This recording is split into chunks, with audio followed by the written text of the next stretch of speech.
சிவபெருமானின் 63 நாயன்மார்களில் சிறப்பிடம் பெற்றவர் இசைஞானியார் நாயனார்.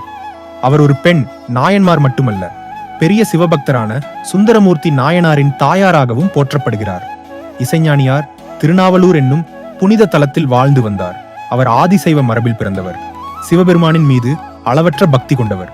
அவரது வாழ்க்கை முழுவதும் இறைநினைவு, ஒழுக்கம், தாய்மை மற்றும் பக்தி நிறைந்ததாக இருந்தது.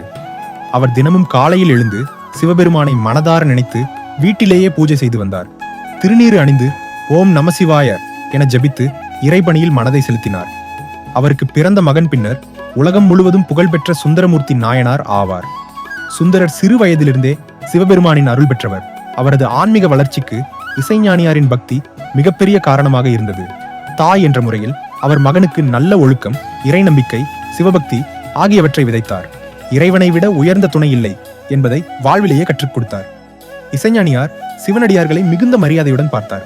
அவர்களுக்கு சேவை செய்வதையே இறைவனுக்கு செய்யும் பூஜையாக கருதினார். எளிமையான வாழ்க்கை வாழ்ந்தாலும் அவரது உள்ளம் இறை அன்பால் நிரம்பி இருந்தது. அவரது பக்தி, தாய்மை மற்றும் ஒழுக்கம் சுந்தரரின் வாழ்க்கையில் ஒளியாக இருந்தது. இறுதியில் சிவபெருமான் அவருடைய தூய பக்தியை ஏற்று அவருக்கு சிவபதம் அருளினார்.